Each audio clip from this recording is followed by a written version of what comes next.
A very good evening to you and welcome to Primetime News on TV1, coming to you live from the Newsfirst studios in Colombo. My name is Krishan Devasagaya. And I'm Vinuji Senaviratna. Here are your headlines for tonight. The Gammadda New Year Festival celebrated with much grandeur in Bombuwala, Kalutara.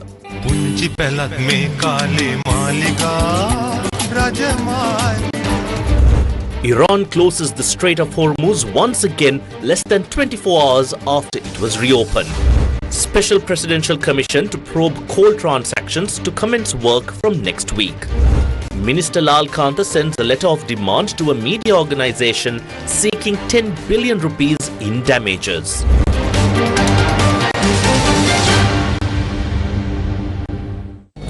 And in your top story tonight, the Presidential Commission of Inquiry appointed to investigate all coal transactions that have taken place in the country is scheduled to begin its operations next week.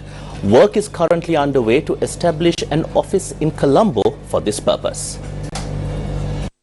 A fully empowered Presidential Commission, chaired by Supreme Court Justice Gihan Kulatunga, was appointed yesterday to investigate all coal transactions that have taken place in the country.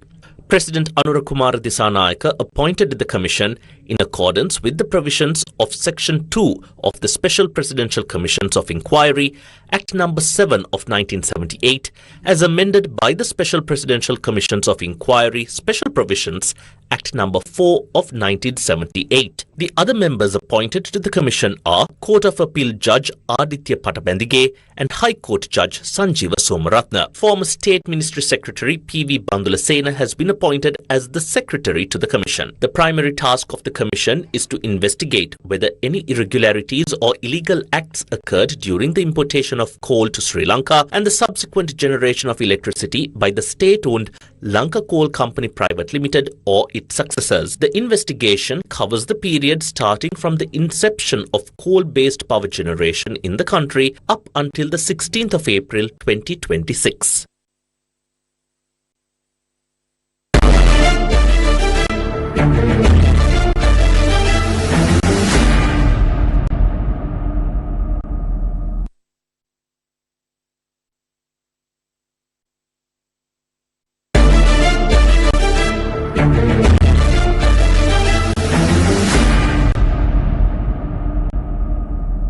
Coal has been a highly critical yet deeply controversial factor within Sri Lanka's energy sector.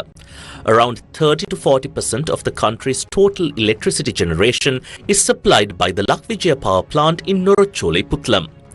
Sri Lanka imports over 2 million tons of coal annually at a cost exceeding $300 million. The procurement of coal is considered one of the highest value procurement processes in the country. For that very reason, coal procurement has a long history of fraud and corruption allegations. When examining the coal procurement process from 2009 to date, it reveals a history filled with corruption allegations, tender irregularities, and weak financial management. At the very outset of coal procurement, allegations emerged that Noble Resources had established a tender monopoly. From 2009 to 2015, the company Noble Resources functioned as the primary supplier. Audit reports highlighted that proper open tender procedures were not followed and that in certain instances, technical evaluation committee reports were disregarded, allowing the company to secure contracts. According to a special audit report released in 2017, these irregularities resulted in losses amounting to billions of rupees to the government. Former Minister of Power and Energy Patali Champika Ranawaka, speaking after leaving office, stated the following regarding this monopoly. අකටයුත්තක් වෙලා තියෙනවා නම් ඒ පිළිබඳව අනිවාර්යයෙන්ම පරීක්ෂණය කළ යුතුයි. ඒ පිළිබඳව කටයුතු කරු පිරිස වලට කරුණාකරලා දඬුවම් දිය යුතුයි. මේ රටේ වෙන්නේ නැති දේ තමයි දඬුවම් දෙන එක. දැන් අවුරුදු දෙකකට පස්සේ තමයි මේක මේ මතුවෙලා තියෙන්නේ. 2012 තමයි මුලම ගල්ලංගුරු ටෙන්ඩරේ ලබා දුන්නේ. ඒ ගල්ලංගුරු ටෙන්ඩරේ ලබා දීම පිළිබඳව ඉතාම ප්‍රශ්නකාරී තත්ත්වයක් තියෙනවා. ඒ වගේම 2012 ඉඳන් අවුරුදු දෙකක් තිස්සේ දැන් කිසිම ටෙන්ඩරයකින් තොරව නිල ටෙන්ඩරයකින් තොරව ලංකාවට ගල්ලංගුරු සපයන්නේ. මේක වහාම පරීක්ෂාවට ලක් කරන්න ඕන. ඒ වගේම මේ ජාවාරම පිටිපස්සේ ඉන්න අය කවුද? ඒගොල්ලන්ට මොන විදිහේ ශක්තියින්ද තියෙන්නේ? කියන එක ගැනත් මම හිතන්නේ මේ පරීක්ෂණවල සොයා බැලිය යුතුයි. එමෙතුමා දැන් කෝටි 150 දැන්ට දල වශයෙන් 150ක පමණ මේ අලාභයක් වෙලා තියෙනවා කියලා කියනවා සහ මේ පාඩුව නැවත වරක් ජනතාව පිට පැටවෙනවා. එතකොට ජනතාවට අයිතියක් තියෙනවා මේ ගැන ප්‍රශ්න අහන ස්ථාවරය මොකද්ද මේ සම්බන්ධයෙන්? ඔයිට තන ප්‍රශ්නයක් නේ. දැන් 2012 ඉඳන් නිසි ටෙන්ඩර් පටිපාටියකින් තොරව එකම පුද්ගලයෙක් ලංකාවට ගල්ලඟුරු ගෙන්නන එකම ලොකු ප්‍රශ්නයක් නේ. 2012 ඉඳලා මේ වෙනකම් කවුද ගල්ලඟුරු සපයන්නේ? Nobel Resources Limited. ඒක 2009 ඉඳන් ඒගොල්ලෝ කරන්නේ. ඒක මම හරියට දන්නේ නැහැ කවුද කියලා. ඔබතුමාලා හොයාගන්න පුළුවන් නම් හොඳයි. The next controversial period spans 2015 to 2019. In 2016, the Ministry of Power and Energy spent $114.0008 million to purchase 2.9 million metric tons of coal. However, it was later revealed that coal should have been purchased at $49.83 per metric ton, and then the total cost should have been $109.12 million. The breakdown. Actual amount spent $114.0008 million. Expected cost $109.12 million. Excess paid $4.8808 million. In a case filed by Noble Resources in the Supreme Court, the court stated that the loss incurred had shocked the conscience of the court. The 2015 coal tender during the Yahapalanya government became one of the most controversial transactions in Sri Lankan history. The awarding of the tender to a Swiss-Singapore company escalated all the way to the Supreme Court, which ultimately declared that the tender process was corrupt. Let us now take a look at what politicians of that time who today criticize these corrupt practices said back then. On the 23rd of October 2014, then Minister of Power and Energy Pavitra Vanyarachi, speaking in Parliament, made the following statement regarding losses at Norachole in response to a question raised by MP Dr. Harsha De Silva. 150 කෝටි 70 ලක්ෂ 44,116යි 725. මං හිතන්නේ මේක වෙන්නේ නැති දැනට මේ මෑත කාලයේදී හොයාගත්ත විශාලම හොරකම කෝටි 150ක වංචාව. A special presidential commission of inquiry with full powers has now been appointed to investigate these corruption and fraud allegations. The key questions remain. Will justice finally be served for these past acts of corruption? Will the law be enforced against those responsible for transactions that caused losses amounting to billions of public funds? Move forward, Sri Lanka. Minister of Agriculture, Livestock, Land and Irrigation, K.D. Lakanta has sent a letter of demand to a private television media institution seeking 10 billion rupees in damages. The action was taken based on a news report broadcast by the relevant media outlet, which the minister alleges was defamatory and caused harm to his character. The relevant letter of demand was filed by the minister's lawyers and sent to the media channel today via registered post and email. According to a statement released by the Ministry of Agriculture, the minister issued the demand because the media institution engaged in media malpractice. It is alleged that they used visuals and specific terminology to spread false and inaccurate information regarding his asset and liability declarations, intentionally damaging his reputation and obstructing his future political career. Vice President of India Shri C.P. Radhakrishnan is set to make a historic first bilateral visit to Sri Lanka tomorrow. The Police Media Division announced a special traffic plan for this period. The Police Media Division has announced a comprehensive traffic management plan in view of the official visit of the Vice President of India, Shri C.P. Radhakrishnan, who is scheduled to arrive in Sri Lanka on the 19th of April for a two-day official visit. Accordingly, the Colombo Traffic Division has put in place special traffic arrangements covering key routes in the city, particularly during high-level movements. On the 19th of April, upon arrival at the Katunayake International Airport, the VIP motorcade will proceed to the Taj Samudra Hotel via the Colombo-Katunayake Expressway and designated city routes, passing key junctions including Boralla, Horton Place, Liberty Roundabout, Galle Face and Galle Road. Alternative routes have been announced for vehicles travelling from Kandy Road, Galle Road, High Level Road, Baseline Road, Fort, Petar and surrounding areas, with diversions planned through Kalaniya, Maradana, Kumpannavidya and other key connecting roads depending on traffic conditions. During the same day, the Vice President is also scheduled to visit the Presidential Secretariat, Temple Trees and Kadiresan Kovil. Each movement will be supported by detailed alternative traffic diversions to minimize disruption in Colombo city traffic flow.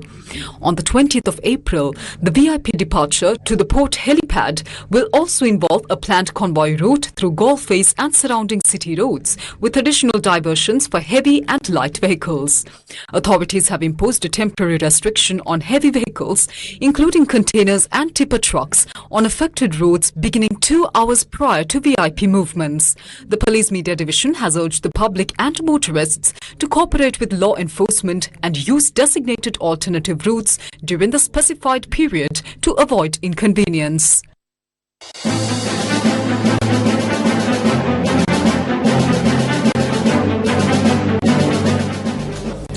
In news from the Middle Eastern conflict, Iran has closed the Strait of Hormuz once again, just a day after briefly reopening it to limited commercial traffic under a ceasefire agreement. Now, the Fars news agency cited a statement from the Islamic Revolutionary Guard Corps saying that the strait will return to its previous state, with armed forces controlling the area. And now, in a recent development, 2 Indian flag vessels, the cargo ship Jag Arnav and the oil tanker Sanmar Herald, have been denied access to the Strait of Hormuz by the Islamic Revolutionary Guard Corps. Now, foreign media also reports that the Iranian ambassador to India has been summoned by the Foreign Ministry of India with connection to the incident. Iran's Supreme National Security Council, the country's top security body, has said on state TV that Tehran is, quote, determined to enforce monitoring and control over transit through the Strait of Hormuz until the definitive end of the war and the establishment of lasting peace in the region, unquote. The statement says that this will be done by collecting full information from vessels passing through, issuing transit certificates and requiring payment of service fees for security, safety and environmental protection services. Iran says the US naval blockade of Iranian ports is a violation of the ceasefire. In a statement on social media, it says that, quote, as long as the enemy intends to disrupt the passage of vessels and apply its naval blockade, Iran will view that as a violation of the ceasefire and prevent the conditional and limited reopening of the Strait of Hormuz, unquote. Now, responding to Iran's latest move, speaking to the media earlier this evening at the White House, President Trump said that Iran tried to get a little cute, but the US will not allow Iran to blackmail them, but added that very good conversations are ongoing and that the US will take a tough stand. Foreign media reported that several vessels have changed course since the announcement that Iran's military had closed the Strait of Hormuz again. A tanker in the Strait of Hormuz said it had come under fire from 2 gunboats operated by Iran's Islamic Revolutionary Guard Corps, according to the UK Maritime Trade Operations or UKMTO. The incident took place 20 nautical miles northeast of Oman. The tanker and crew have been reported safe. The UKMTO also said that a cruise ship located 3 nautical miles east of Oman had reported seeing a splash in close proximity to the vessel. The US Central Command or CENTCOM said it had forced 23 ships to turn around near the Strait of Hormuz since the naval blockade of Iranian ports was established. In a post on X, CENTCOM said American forces are still enforcing the blockade, which began on the 13th of April. Iran has said that it has closed the strait again in response to the continued blockade. In a message read on Iranian TV, Iran's new supreme leader, Mojtaba Khamenei, warned that its navy was ready to inflict new bitter defeats on the US and Israel as tensions escalated in the Strait of Hormuz. Now, as we reported to you yesterday, oil prices have plummeted to their lowest point in weeks after Iran said the Strait of Hormuz was open for passage during a ceasefire in Lebanon, and United States President Donald Trump said he expected to reach a deal to end the war soon.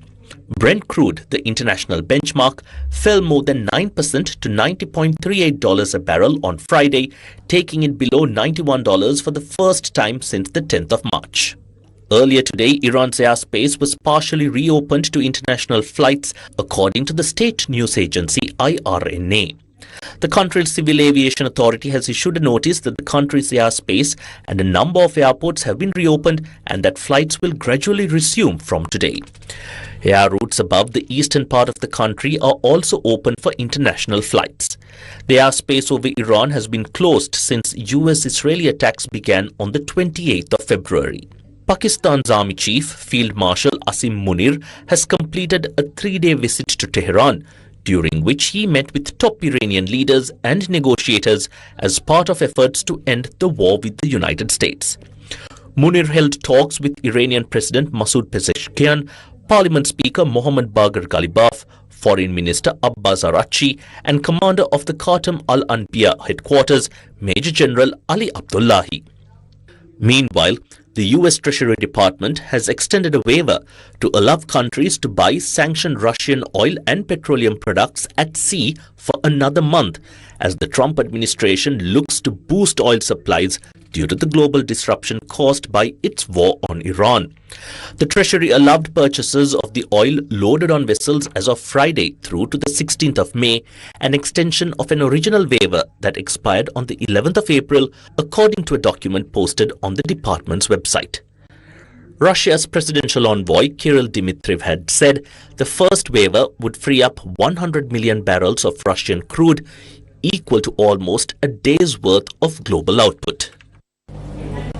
Meanwhile, over in Lebanon, Hezbollah has denied its involvement in the incident that left a French peacekeeper dead and 3 others wounded in southern Lebanon this morning. The United Nations interim force in Lebanon said earlier that an initial assessment indicated the fire came from non-state actors, allegedly Hezbollah. It says it has launched an investigation into the matter. Now, French President Emmanuel Macron has also said that the available information suggests Hezbollah is responsible. Stay tuned to Newsfirst's digital platforms for the very latest happening on multiple fronts in the Middle Eastern conflict. In some local news, permission has been granted to detain and question the known organized criminal Sobana Handi Sanat de Silva, alias Karandini Raju, for 72 hours. Karandini Raju was arrested in India and was brought to Sri Lanka last night. Karandini Raju was apprehended by Indian security forces following a formal request made by the Criminal Investigation Department. He was arrested in New Delhi after travelling there from Dubai. Raju is the brother of the organized criminal known as Karandini Sudha.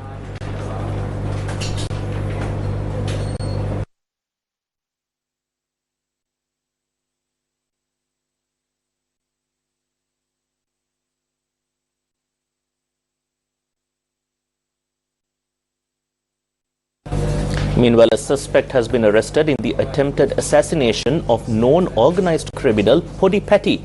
The assassination attempt took place near a cemetery in Lokanvatta, Ahungalla. Police said that the arrested suspect is a 45-year-old resident of Kosgoda, Pittigoda. Police added that the suspect was arrested at a rest house in Kosgoda and that the suspect had 13 grams and 760 milligrams of the drug known as ice in his possession at the time of his arrest. The assassination attempt was carried out the day before yesterday using a T-56 rifle when Podi Patti was travelling in a 3-wheeler. The owner of the multi-day fishing trawler that was seized by the Sri Lanka Navy with 161 kilograms of heroin on board has been arrested. Police said that he was arrested in Deundara by officers of the Police Narcotics Bureau. The stock of heroin, which was packed in 150 packets in 6 bags, is said to be worth over 4 billion rupees. The multi-day fishing trawler had set sail from the Nilvella port in Mathura on the 30th of March. The vessel, which was seized 2 nights ago, was brought to the Dikkovita port yesterday.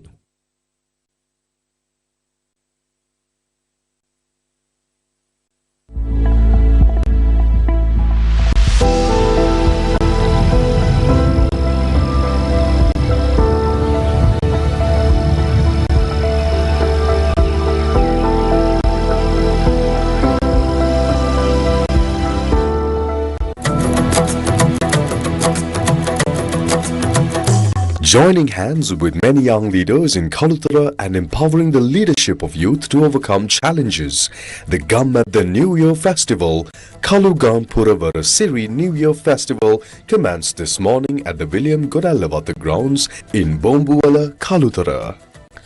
Gammadda organised this event with the objectives of reflecting on the services rendered to the people over the past year and sharing the vision of Gammadda for the upcoming year with the people of Sri Lanka.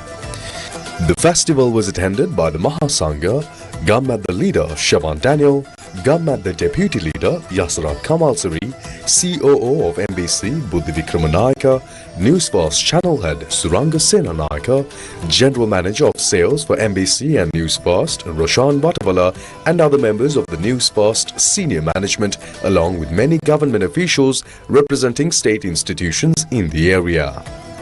The attendees of the New Year Festival were welcomed by Newsfirst News Director Gayan Sampath.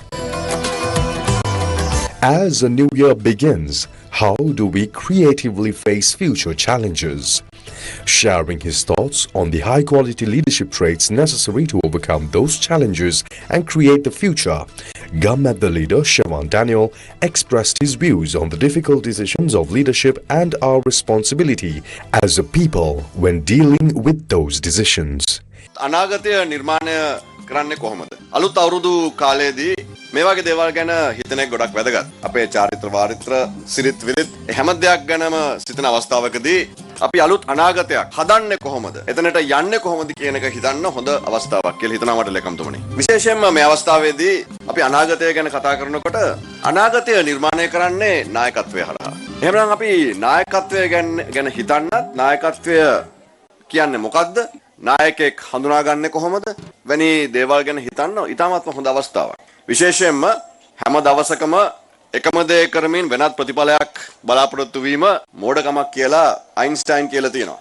මේ නායකත්වය කියන්නේ කුමක්ද? මෙතනදී සාධක කිහිපයක් ගැන මම කතා කරන්න කැමතියි. පළමුවෙන්ම නායකයෙක් කියන්නේ හරි වෙලාවට හරි දේ කරන පුද්ගලයෙක්. මෙතනදී අපි හැමෝම දන්නවා මෙතන ඉස්සරහා ඉන්නවා නායකින් වගේම ගරුතර සංඝරත්නය.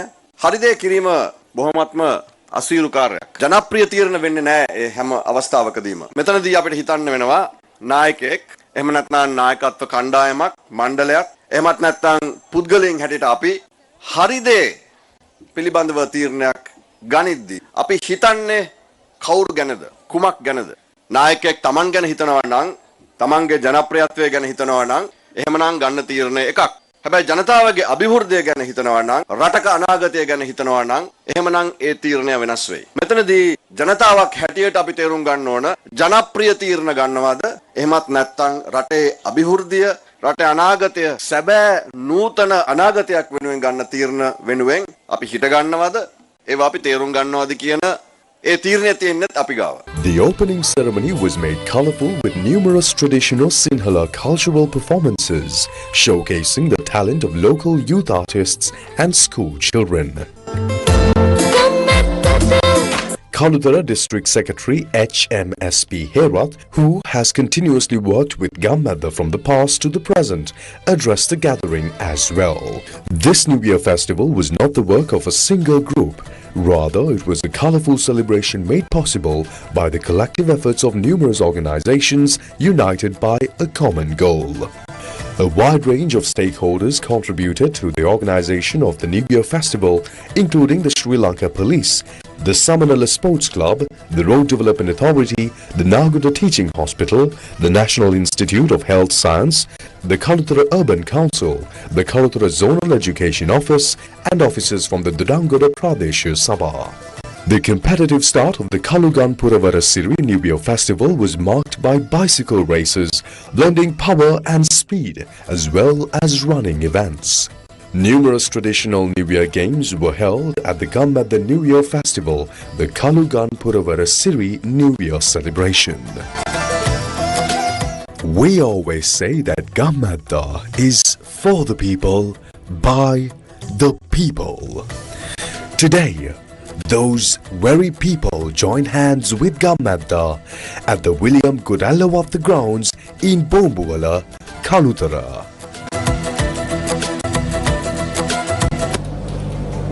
Now, those were the beautiful scenes of the Gammadda New Year festival, the Kalugang Puravarasiri, that was held in Bombuwala Kalutara from this morning. Now, one of the most eagerly awaited highlights of the Kalugang Puravarasiri New Year festival was the crowning of the Aurudu Kumariya and Aurudu Kumaraya. Let's relive the excitement and festive spirit of that special moment. යුවතිය තරගාංක 39 හොඳක් පොළොස්සන්නදයක් ලබා දෙමු තරගාංක 39 තියාරා අවුරුදු කුමරිය කවුදයි කියා කියන්න බලන්න නොයසේනම් මම කලින් කිව්වා වගේ කළුගම් මිටියාවතට ඒ නිල ප්‍රතිඵලය මුදා හරින්නට අපි සූදානම් 2026 අවුරුද්දේ ගම්මැද්දේ මේ අවුරුදු කුමරිය ලෙසින් Tiara අවුරුදු කුමරිය ලෙසින් අභිෂෙස් ලබන්නේ අංක හරියටම බලලා කියන්න 49 2026 කළුගම් පුරවරසිරි Tiara අවුරුදු කුමරිය 2026 තරගාංක 49 ලක්ෂයක ත්‍යාගයක් ඇයට හිමි වෙනවා අපි මේ මොහොත වන විට දකිනවා Tiara වෙනුවෙන් ජ්‍යෙෂ්ඨ ප්‍රවර්ධන කළමනාකාරතුමන් පංචම රත්නායක මහත්මයා ඇයට හිමියේ පළඳනා දක්නට පුළුවන් රුපියල් ලක්ෂයක් වටිනා මුදල් ත්‍යාගයක් ඇයට පිරිනමනවා Tiara වෙතින් ප්‍රසාද් රාජපක්ෂ මහත්මයා සන්නාම සහකාර කළමනාකාරතුමන් වට ගණනාවකින් පසුව තෝරාගත් BOC අවුරුදු කුමරා ලෙසින් අංක දෙක ඕවබයි BOC අවුරුදු කුමරා 2000 Newsfirst සමාන අධිකාරීතුමන් රෂාන් වටවල මහත්මයාටත් ඒ වගේම රංජිත් පෙරේරා මහත්මයාටත් ආරාධනා කරනවා ඊටමත්ම ගෞරවයෙන් යුතුව කළුගම් පුරවර. A group of Buddhist monks, including the Vietnamese monk Venerable Panyakara Thera, who gained international attention through the Walk of Peace in the United States of America, is scheduled to arrive in Sri Lanka on the 21st of April. Among the 12 monks participating in the Walk for Peace, several members, including Venerable Ratanasa Thero of Thailand, arrived in the country early yesterday morning. Venerable Panyakara Thero of Vietnam and the rest of the Mahasangha are scheduled to arrive on the 21st. On that evening, they will participate in a sacred ceremony at the Jai Shri Mahabodhi in Anuradhapura to receive a sapling of the sacred Bodhi tree, which will be carried throughout the Walk for Peace. The Venerable Thero is scheduled to arrive at the Sri Mahabodhi in Anuradhapura at around 3 p.m. on the 21st. At that time, we are prepared to donate a sapling of the Jai Shri Mahabodhi. He will then take that sapling and proceed on the Walk of Peace from Damula through Kandy to Colombo. We kindly and compassionately invite anyone who is able to participate in these events. The Sirasa Media Network is handling the full coordination of the Walk for Peace, which officially begins on the morning of the 22nd of April. Now, everyone is asking the same question.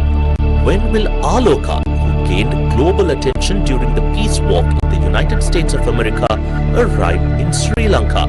Yesterday morning, Aloka set off with Venerable Panyakara Thero to attend a Vesak festival held at Lake Cunningham Park in Northern California. This marked Aloka's first ever flight. Although Aloka showed some initial restlessness at the start of the journey, reports indicate that the flight was completed very calmly and patiently. After concluding the visit to California and returning to Texas, Aloka is scheduled to arrive in Sri Lanka on the 21st of April.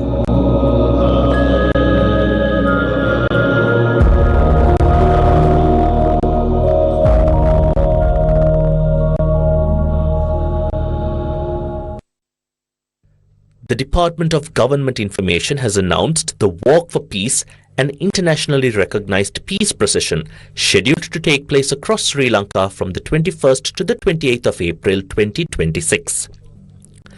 Led by the Most Venerable Panyakara Thero, the pilgrimage will carry a sacred sapling from the Jaya Shri Mahabodhi in Anuradhapura, passing through several major provinces before concluding in Colombo.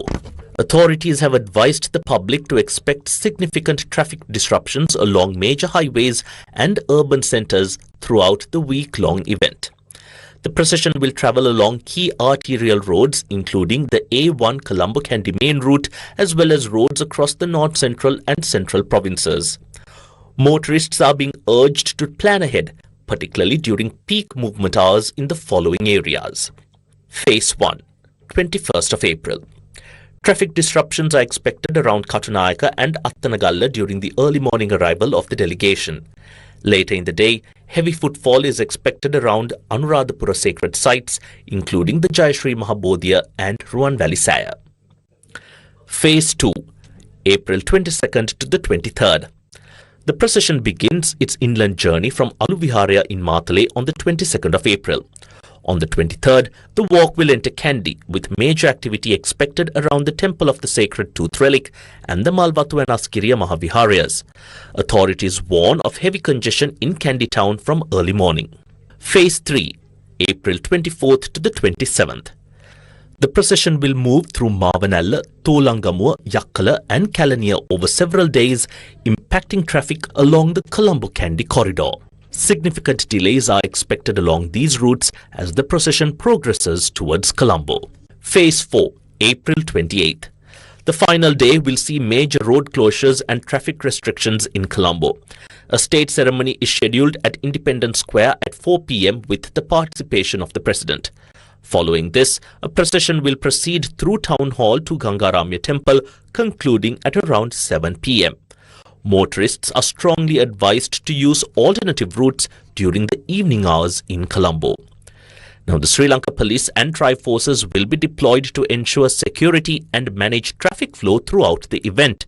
Authorities have requested the public's cooperation and urged commuters to plan journeys well in advance, particularly on the 28th of April in Colombo. Inspector General of Police, Attorney at Law Priyantha Veerasurya visited the Mahanayaka Theros of the Askiri and Malvathu chapters today to receive their blessings. The Inspector General of Police visited and received blessings from the Most Venerable Varakagoda Sri Jnanaratna Thera, the Mahanayaka of the Askiri chapter of the Siam sect, before calling on the Anunayaka of the Askiri chapter, Venerable Narampanave Ananda Thera. The IGP also visited and received blessings from the Most Venerable Tibbatuave Sri Sumangala Thera, the Mahanayaka of the Malvathu chapter of the Siam sect. Following that, he met with the Anunayaka of the Malvathu chapter, Venerable Dimbul Kumbure Vimala Dhamma Thera. Former President Gotabaya Rajapaksa's then Private Secretary Sugishwara Bandara, along with a group of people, arrived near the residence of Agriculture Minister K.D. Lalkantha in the Kadubala area and held a protest today.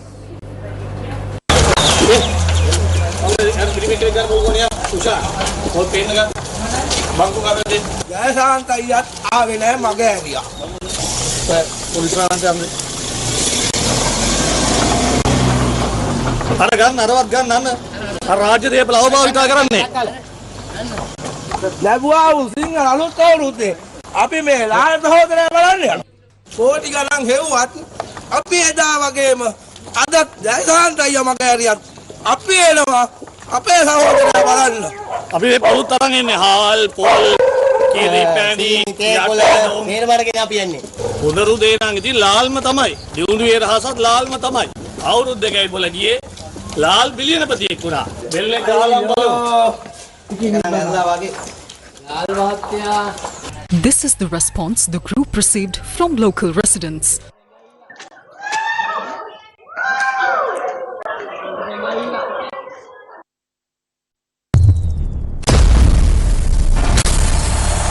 Protect our cricket. A group of civil activists held a press conference today to discuss irregularities within the administration of Sri Lanka cricket. අවුරුද්දත් එක්ක හේදේ කියලා බලහගෙන ඇති නඩය සහ මේකට ඉන්න මේ අනිත් The group involved in this and their own partner factions might be hoping that these issues will wash away with the new year. But remember, gentlemen, we have not forgotten. Even if others have, we haven't.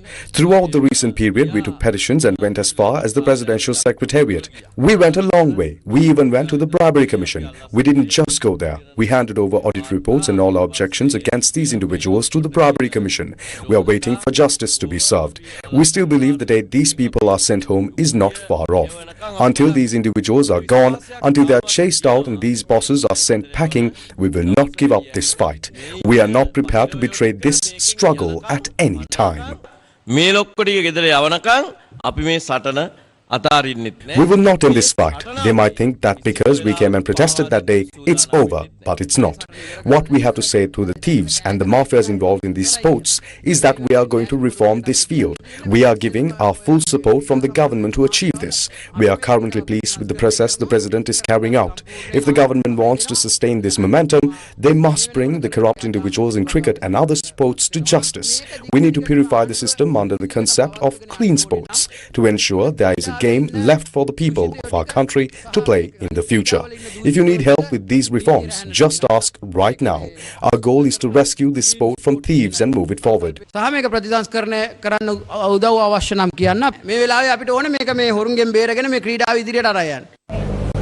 And on that note, we wrap up tonight's edition of Primetime News. Thank you for watching. Take care, good night, and God bless you.